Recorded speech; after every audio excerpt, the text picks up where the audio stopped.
We don't mind, but India has categorically been stating it's a bilateral, so we don't mind bilateral. Donald ট্রাম্পের দাবি কার্যত নস্যাৎ করে দিল পাকিস্তানি। আন্তর্জাতিক সংবাদ মাধ্যমকে দেওয়া এক সাক্ষাৎকারে পাক উপপ্রধানমন্ত্রী এশাক দার টেনে এনেছেন আমেরিকার ভাইস প্রেসিডেন্ট মার্কো রুবিওর দ্বিপাক্ষিক বৈঠকের কথা। সাফ জানিয়েছেন ভারত কখনোই তৃতীয় পক্ষের মধ্যস্থতা মানেনি। তৃতীয় পক্ষের মধ্যস্থতায় আপত্তি নেই ইসলামাবাদের। We don't mind, but India has categorically been stating it's a bilateral, so we don't mind bilateral. When we met 25th of July, bilateral meeting myself with Secretary Rubio in Washington, I asked him what happened to the dialogue.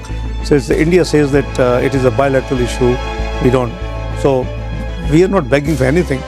If any country wants dialogue, we are happy. We are welcome. We are a peace-loving country. We believe that dialogue is the way forward. But obviously, it takes two to tango. So unless India wishes to have dialogue, we can't force dialogue. We don't wish to force dialogue. বস্তুত গত মে মাসের ভারত পাক সংঘাত বন্ধের পর থেকে মার্কিন president Donald Trump দফায় দফায় কৃতিত্ব দাবি করেছেন। যদিও নয়াদিল্লি প্রথম থেকেই মধ্যস্থতার দাবি খারিজ করে দিয়েছে, কিন্তু তারপরেও ভারত পাক উত্তেজনা প্রশমনে কৃতিত্ব নেওয়া থেকে সরতে নারাজ ছিলেন মার্কিন প্রেসিডেন্ট। এই আবহে ওয়াকিবহাল মহল স্মরণ করিয়ে দিচ্ছে সিমলা চুক্তির প্রসঙ্গ। ফলে নয়াদিল্লি বরাবরই দ্বিপাক্ষিক বিষয় হিসেবে দেখে এসেছে কে মধ্যস্থতায় তৃতীয় পক্ষের হস্তক্ষেপের কোনো জায়গায় নেই। সিমলা চুক্তিতে লেখাই আছে থার্ড পার্টি মিডিয়েশন জম্মু কাশ্মীরের ওপর করা যাবে না, এবং ভারত তার মধ্যে অটুট সেই কথাই বারবার বলা হয়েছে। সেটা আমেরিকার মাটিতে হোক, কানাডার মাটিতে হোক, অথবা ভারতের মাটিতে হোক। প্রধানমন্ত্রী এবং বিদেশমন্ত্রী খুব পরিষ্কার ভাবে বলে দিয়েছেন আমাদের সাথে কোনো তৃতীয় দেশের মধ্যস্থতা হয়নি।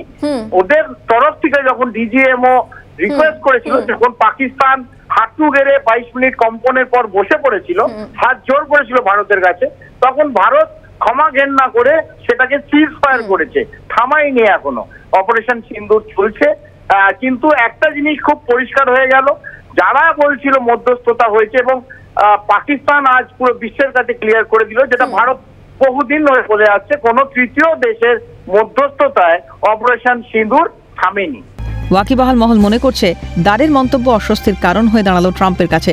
বিশ্বমঞ্চে কার্যত নাক কাটা গেল আমেরিকার। আর এতেই আশঙ্কার মেঘ দেখছেন কূটনৈতিক সম্পর্ক বিশেষজ্ঞরা।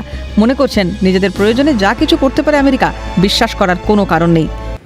পাকিস্তানের আজকে এই স্টেটমেন্টটার থেকেও ইম্পর্টেন্ট এটা বোঝা যে আমেরিকা যতই জন্মদিন পালন করুক আর যতই কেক কাটুক, তারা কিন্তু নিজের স্বার্থে যত পারে তারা নিচে নেমে যেতে পারে, এবং এই যে নিচে নামার তাদের যে প্রবণতাটা আছে, সেই প্রবণতার জন্য তারা যেমন আমাদের বন্ধু হিসাবে কোনোদিন গণ্য হওয়া উচিত না, তেমনি যদি তাদের সাথে আমাদের বাণিজ্যিক সম্পর্ক আগামী দিনে বাড়ে, আমাদের ভেবেচিন্তে এগোতে হবে যে কতটার ভিশনটা তাদের কাছে কেয়ার করবো আর কতটা আমাদের কন্ট্রোলে রাখবো। কারণ যে কোনো কৃতিত্বই তারা নিজের নামে করতে এক মিনিটও ভাবতেন।